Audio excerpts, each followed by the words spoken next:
Did you know something new is invented every 10 minutes? Join us as we speak to the innovators reinventing our world here on planet Earth and far, far beyond.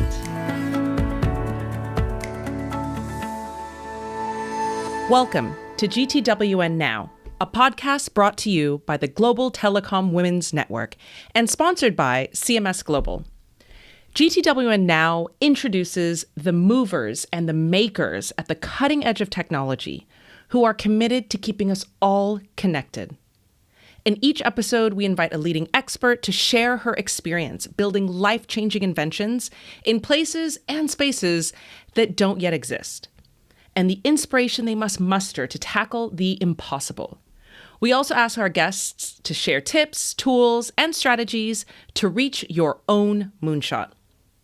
I'm your host, Rosalia Gitao, founder of Bixi FinTech for Women and Global Telecom Women's Network International Board member. Welcome to GTWN Now.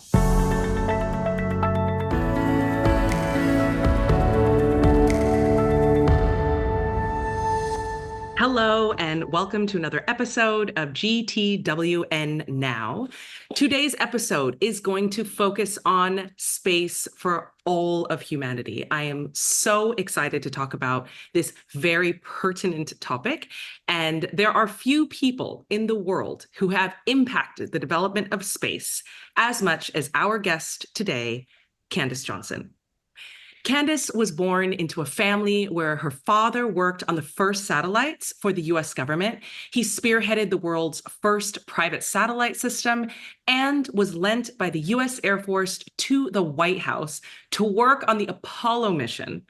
Candace has always felt that space was not only her destiny, but that all of humanity should have access to space, and it should be accessible to all. Candace is decorated by the Luxembourg and German governments, respectively, as commander and officer of their respective orders of merit. She's the recipient of Lifetime Achievement Awards from the World Communications Awards, the Global Telecom Women's Network, and the International Alliance for Women, just to name a few. Candace also graduated from such prestigious universities as Stanford, the Sorbonne, and Vassar, and has just always been guided by a strong sense of personal responsibility. Join us for this fascinating podcast as Candace traces her personal journey in space and how it has led her to her current conviction and mission to ensure space for all of humanity. Candace, welcome to the show. Rosalia, it is such a pleasure to be here giving this podcast for the GTWN Now, which you have been so instrumental in bringing us about for this new generation. And I am delighted to speak with our listeners and our viewers about space for all of humanity.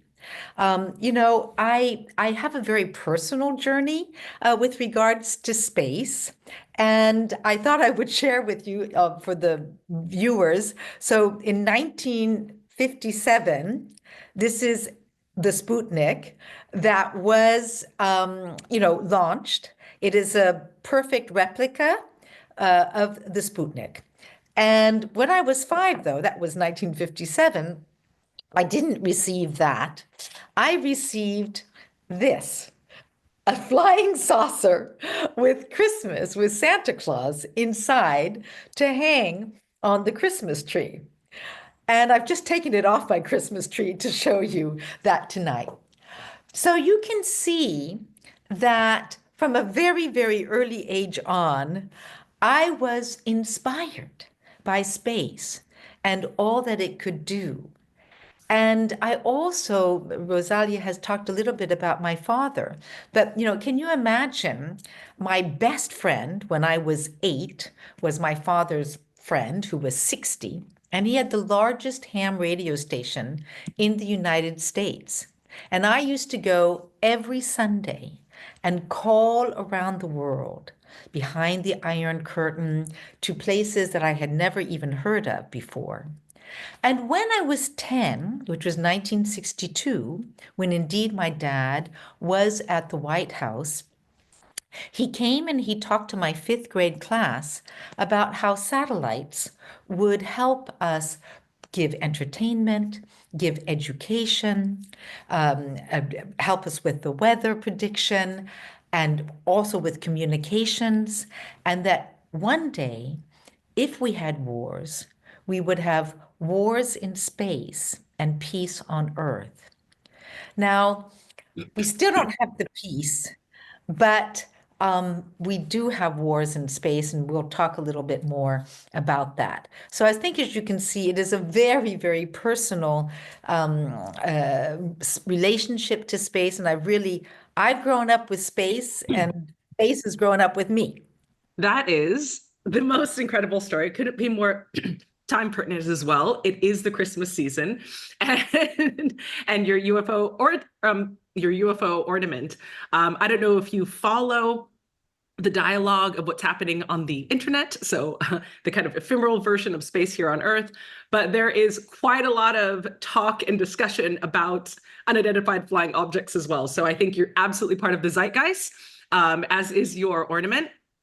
And I really, this when you mentioned your destiny, I think few could argue that, a woman in possession of a spacecraft as a 5-year-old ornament isn't destined to lead in exactly that industry. So that was really, really amazing to hear. Maybe you could elaborate a little bit on what Space for All looks like, because right now, also part of the zeitgeist, we're seeing that there is this kind of space race 2.0 going on, that everybody is very concerned with it. You talk about wars, wars in space. Some might call them Star Wars, that these are becoming increasingly part of the discussion.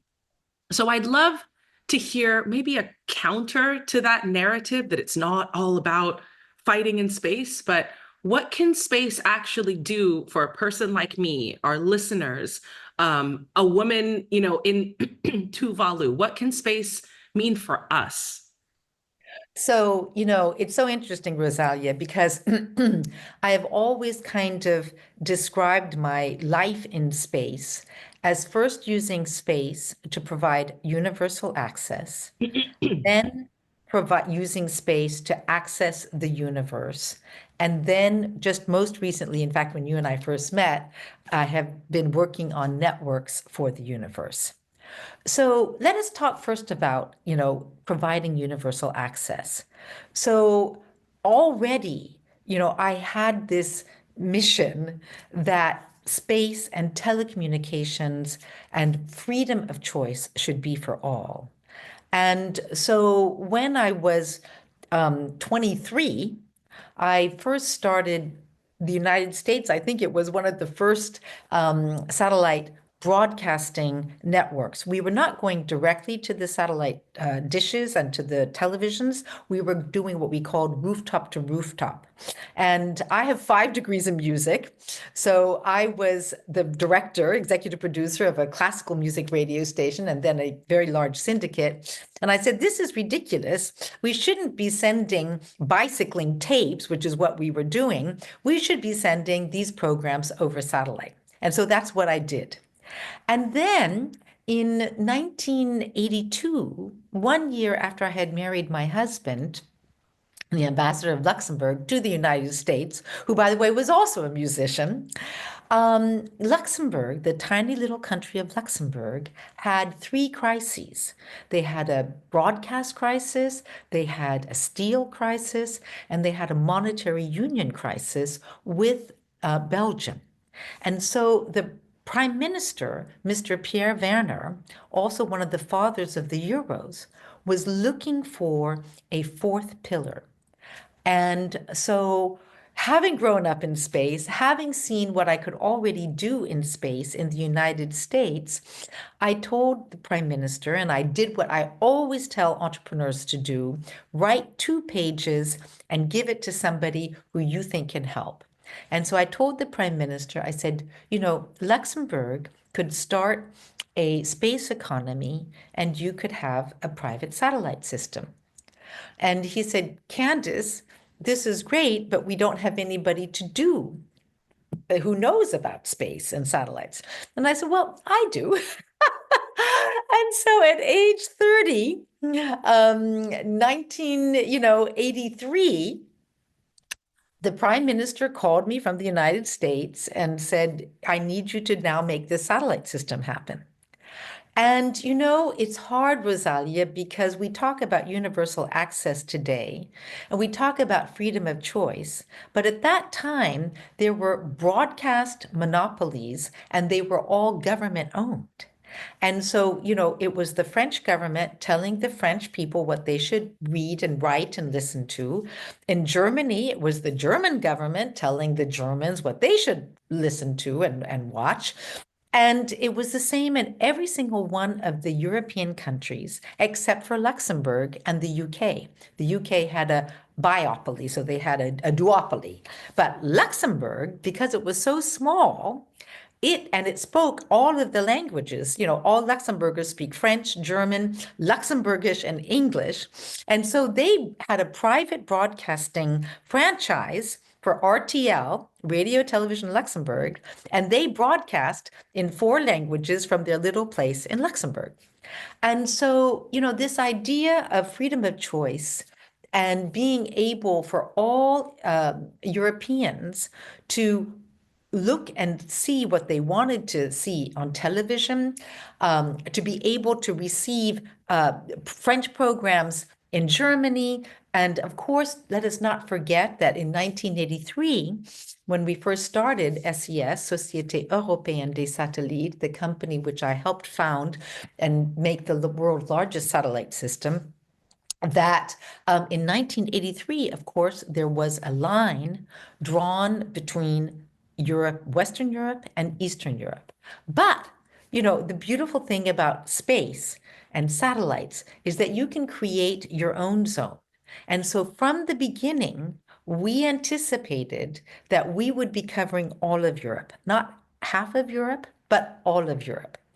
And when the wall fell down in 1988, we were the first ones, no, I'm sorry, 1989. When the wall fell down in 1989, we had launched our satellite 11 months earlier, and we were the only ones who could cover all of Europe. And everybody, all of the Eastern Europeans, wanted to be able to watch Western television. And so this idea of universal access then brought me to be doing Teleport Europe. So it was Europe's first private satellite telecommunications company. It was for B2B, so it was for companies who could go from Western Europe to Eastern Europe, and they could make European-wide companies. It then led me to do Iridium. So Iridium was the first commercial satellite system for mobile communications. And so this was in 1994 when we were first starting it. And it really is the precursor of Starlink and of OneWeb. So, always kind of being a little bit ahead of the game.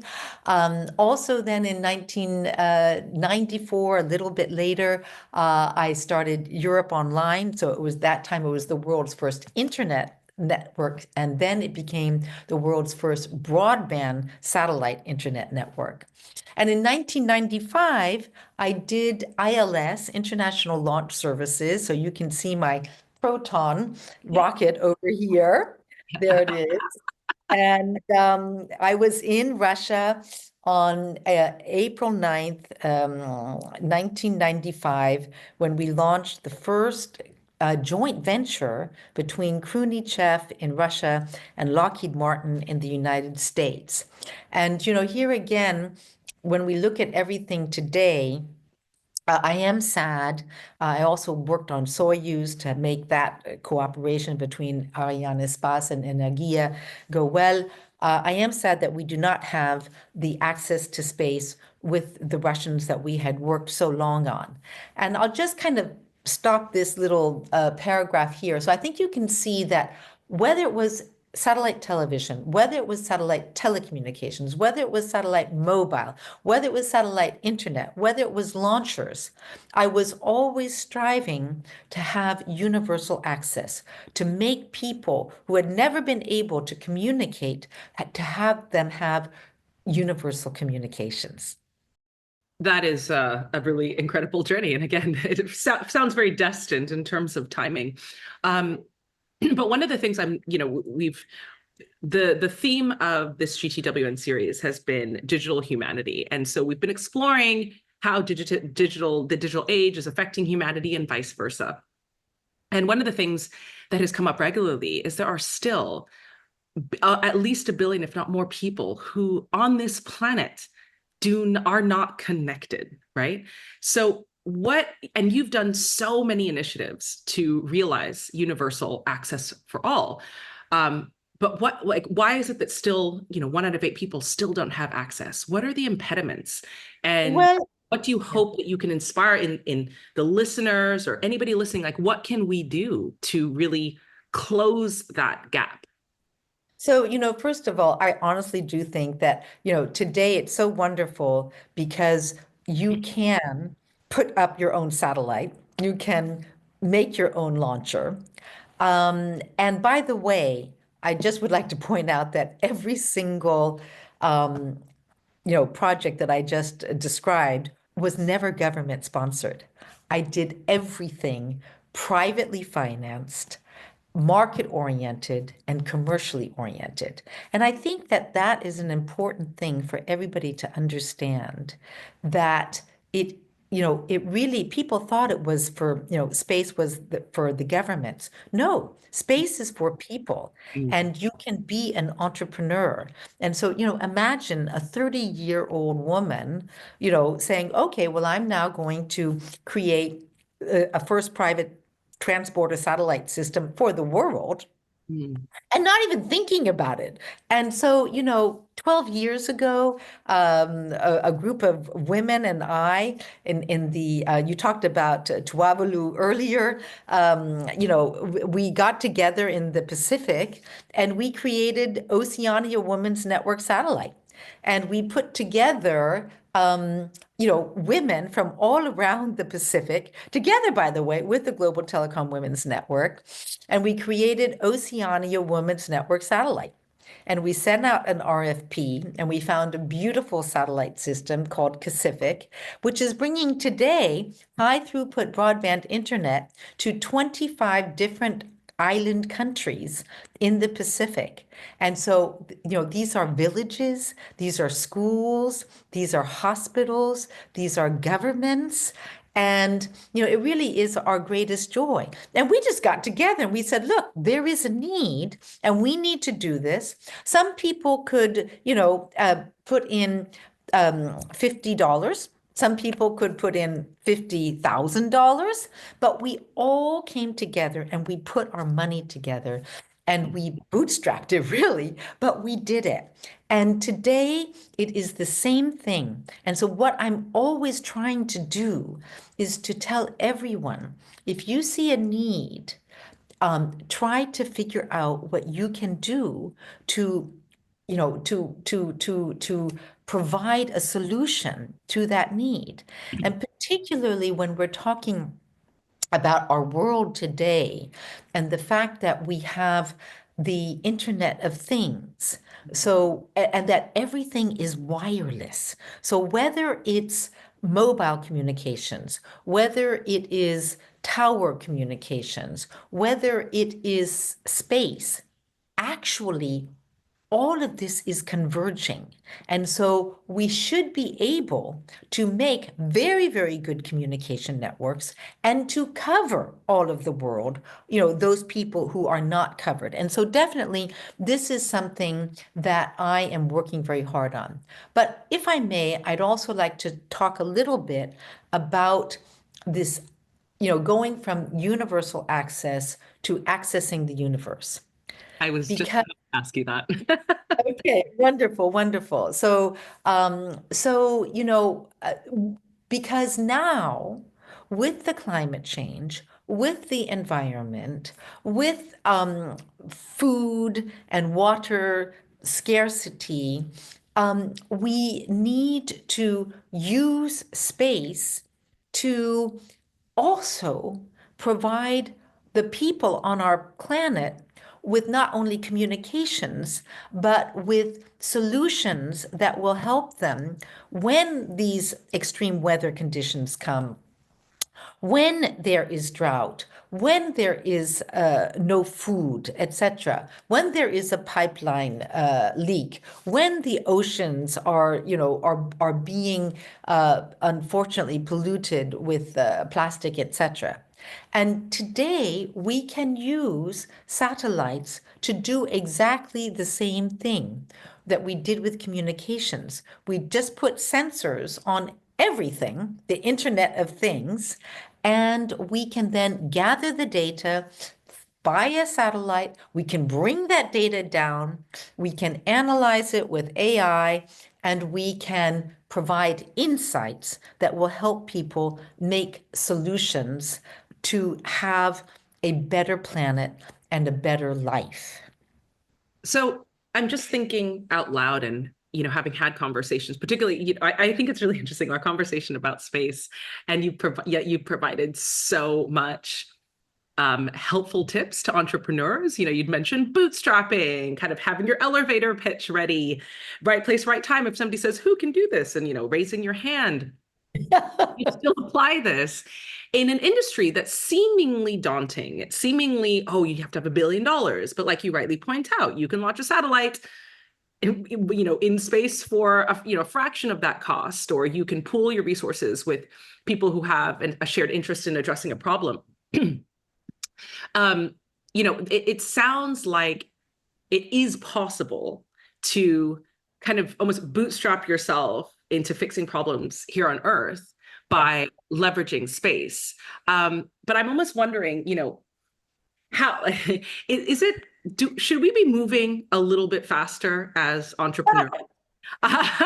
Because every time I turn around, I see, go Falcon, go Starlink. Um, and I wonder if this is a little bit of a race against time. And if it is, like, what are the top 3 problems here on Earth that space can help with that you think are not being adequately addressed by the big players right now? So, one of our interviewers in this series, he mentioned stories. So much of space. Yes, it's not entirely government business, but it is. It's a government kind of has to justify their costs related with space, and being able to communicate the why and why this is important for everybody is missing. What are the top 3 problems that nobody's addressing right now that entrepreneurs should just get started on? um, I think that, whereas I used to say that we have, we can use space to give universal access, and we can use space to access the universe. I think that because space truly has become so omnipresent and such a part of our daily lives. Let us not forget the GPS, that it Mm. is tied to every single, navigation system in the world. Let us I not would also quite literally be lost without it. I have no sense of direction. exactly. Yeah, no. Let us not forget that the GPS is also tied to all of the financial transactions in the world, let us not forget that, as we go forward, autonomous driving, all of this would not be possible without GPS. So I think that is one thing. But all of those systems and the communication systems and the LEOs, the low Earth orbit satellite systems that I talked about, starting with Iridium, and then going to, oh, by the way, so here's my if you can believe it, it's my crystal ball for Iridium. For Iridium, there you go. Give our listeners an edge. 1994. And, but I think now our biggest problem is actually access to space. Mm, mhm, mhm, Yes, because this is fundamental. And mhm, it's not only access to space for um, for you know, all of the things that we've just talked about, mhm. but it's also access to the frequencies and to the Mhm. orbital positions. Basic. And you did mention, the space race. And actually already, Rosalia, I have started 3.5 years ago to write articles, to point out that we must be very careful because I do see a colonization of space. Mhm, mhm, And I am very worried about this, but you don't worry. It was like my brother, he's my older brother, and he always had to protect me because I was always, breaking monopolies and things like this. And he said, "Oh no, Candace, are you now going to get Elon Musk on your back?" And I said, "Well, Stephen, somebody has to do it. But it's not a question of going against Elon Musk because he's done great things. What it is a question of mhm. is inspiring young people and and emerging spacefaring nations to say, hey, I can do this.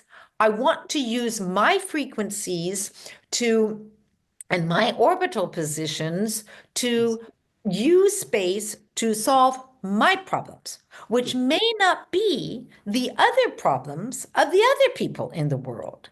So this is why here again, it's kind of coming full circle, is that I really have to fight now for access to space and access to space and to humanity, and to all of humanity. This is so important. We cannot let one country, or two or three countries for that matter, dominate space when it really has to be accessible to all. And young people can do this. They can say, wow, I want to build a satellite system to do precision agriculture for my country. I want to do a satellite system to provide weather, all of this to provide communications, etc. And we also then, we need to look now what is happening in space, so what I call, space in space and these networks for the universe. But I'll stop here and let you ask some questions.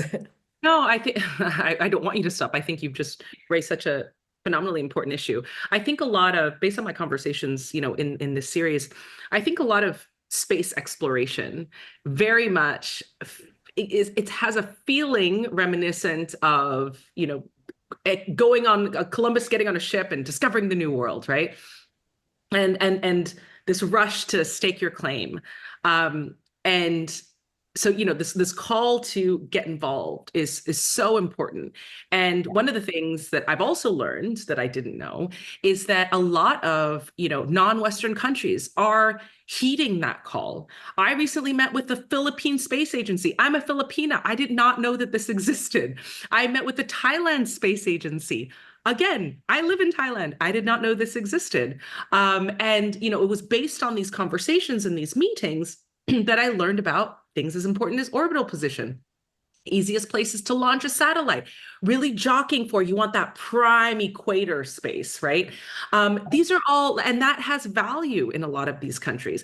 Not to Yeah. mention, a lot of these countries are the most impacted by climate change. So it's really important that they be able to elbow their way into a position that helps them in space here on Earth.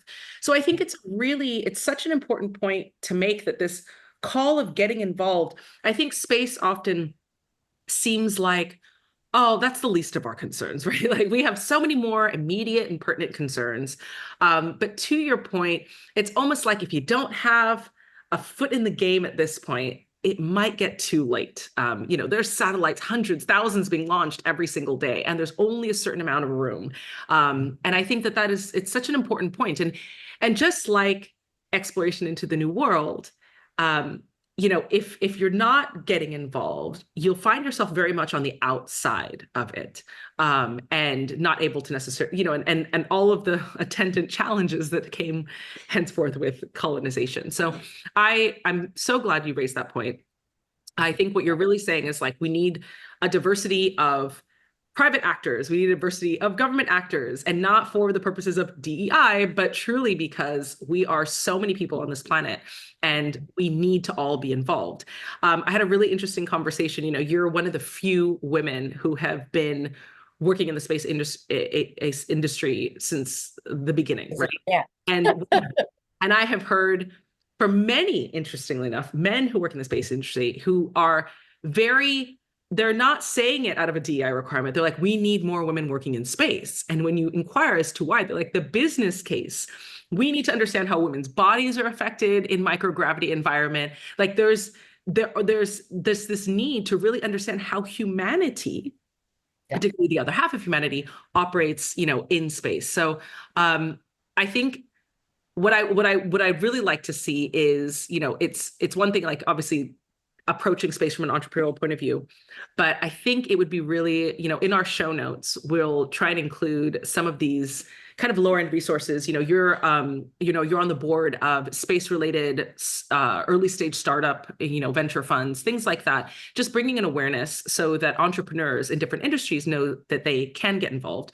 I also think it's really important, based on your biography, you did mention, yes, I grew up in space, but I think what's interesting is the tipping point of your career in space wasn't necessarily your father. It was, you were working a job based in the music industry and you saw a problem and you thought, why are we riding bicycles around with like tapes or whatever? Like there is a better solution to this.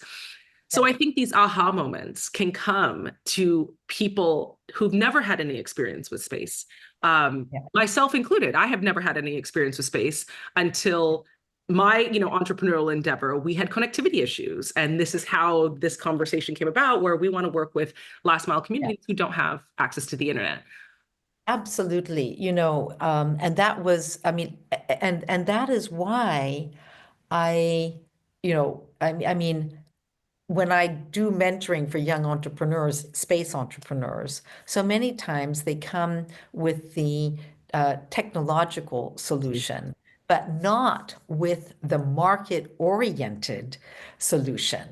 And also, quite frankly, my mother always said you have to survive to be great. So, you need to make money and you need to have a return on investment. And from the very, very beginning, Rosalia, it never occurred to me that people weren't doing space to make money, because you have to make money. You have to survive. You have to be able, to pay for the launcher, pay for the satellites, pay for the ground stations, pay for everything. So I think that the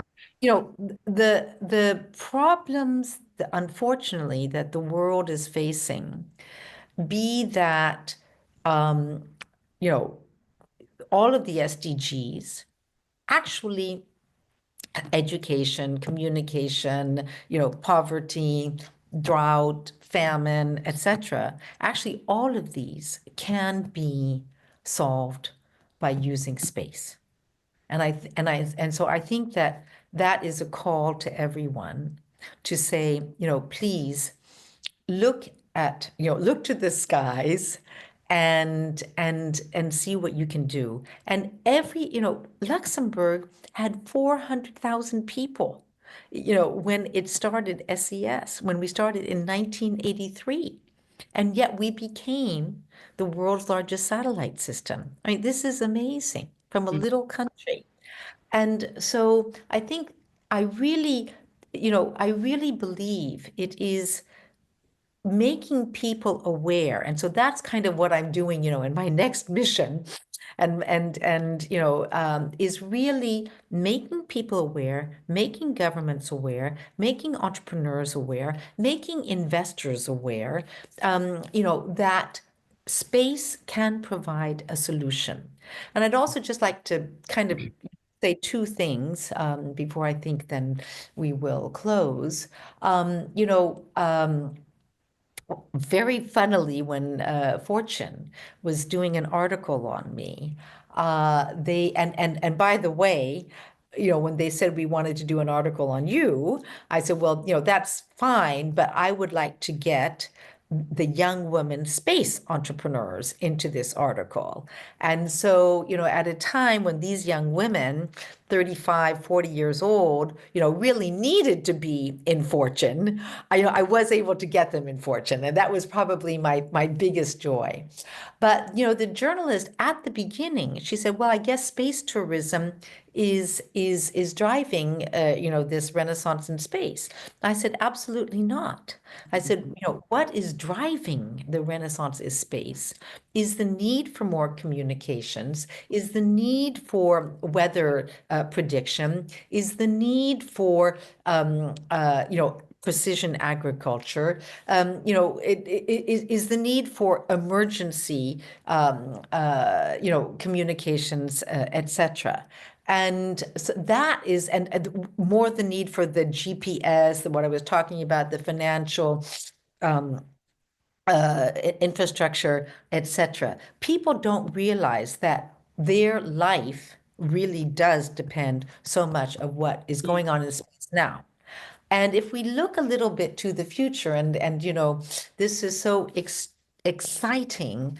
Really, I think that the James Webb Telescope was definitely, a breakthrough moment for humanity, because, for the first time, we could talk about the origins of our life on Mhm. and and planet, and that therefore, instead of talking about deep space or near space where satellites are, or the planet Earth, we can now talk about one space, and one space, for all of humanity. And so for these networks for the universe, um, I am looking at indeed having energy networks so that we would have, space-based solar power. I'm Absolutely. looking at data networks on the moon, the data centers on the moon, the need for all of the computing power for AI, etc. It is so huge that we need to put these huge data centers somewhere else where we don't have to spend so much time and energy and money, cooling them down. We can look at, new types of communication networks. So really, if we are on Mars, and I would like to say everything that space exploration is being done today, be it for Mars, be it for asteroids, be it for Moon, my feeling is it should always be to benefit, our mothership Earth. And so when people may be in at Mars, they will need to communicate. And so we Yes. will have to have digital twins. We will have to have, the metaverse, probably one of the best uses of the metaverse. Need to have logistic networks. We will need to have transport networks, new materials. What is going on with new materials is so exciting and can really bring us forward as robotics. And so there really is a huge, a huge benefit for our humanity, for the Earth, to be working in space and to use it and to develop the resources. And that is why, I wrote together with my friends from EBAN, European Business Angel Network, I wrote a manifesto for a clean, safe, equitable, and peaceful space for all. And we owe this to humanity and to all of humanity to make certain that we keep space clean, safe, equitable, and peaceful. Yeah. If I may bother you for 2 more seconds, I would love to get your thoughts. You say you have the manifesto written. A manifesto in action is a law. Where's the entry point for all the lawyers out there, myself included? What's the entry point legally to address some of these challenges that you've just raised? Is it the So, Artemis Accord? Is it where do we go? Is it the you UN? know, well, I think it is the law that we have on Earth.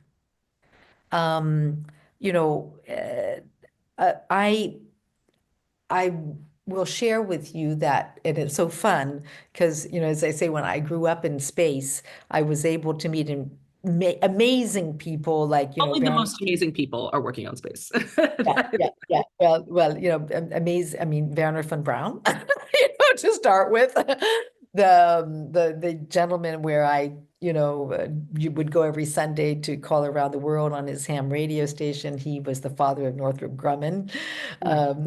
So Vinton Cerf, I grew up with Vint Cerf, the father of the internet. He worked on the ARPANET. So when my dad was a general in the United States Air Force. So, and by the way, at the time, he already planned dot Earth, dot Mars, dot Venus. He's just such a beautiful, beautiful person.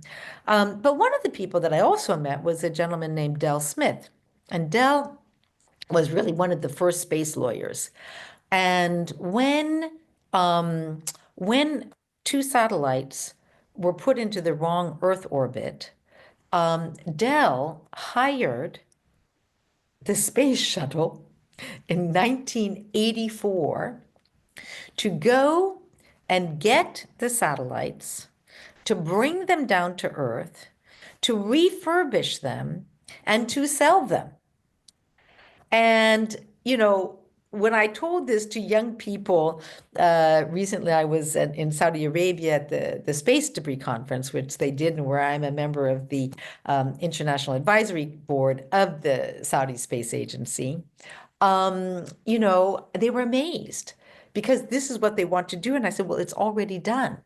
And when I spoke with Dell about it, he said, Candace, we did not need to write any new space laws. We did need to write commercial laws. Mhm. And so I think that, the fathers and the mothers of, the 1967 space law was, that they really were quite advanced in their thinking. I think that, I did try also 3.5 years ago to get people to do a new space convention, just like we had the law of the sea. I was told that, Candace, don't go there. It's just not going to happen. You know me, I never give up, never accept no for an answer, and never go away. So I'm definitely going to try this again. But I think that there's nothing today that will stop the progress. And for me to say that is really something because I always said regulation never stopped anything good from happening. And I really do think that there's nothing today that would stop the progress that we are making to use space to make a better world and a better planet and, for us all. Well, that's encouraging to know. So it's still wide open. Thank you so much for sharing your perspective today. It's, obviously it's a very personal journey that you've shared, a very knowledgeable journey, and a call to action. So I'm going to include all of these things that you've mentioned, the Fortune article, your manifesto in our show notes. And we'll absolutely keep track and keep our listeners updated on your progress, getting a convention for space underway, because you never give up. So thank you so much. And we really look forward to seeing space truly become space for all. So thank you so much for your work, and we look forward to seeing what you accomplish in the near future, here or in the planet, in space. Thank you so much. Thank you very much, Rosalia.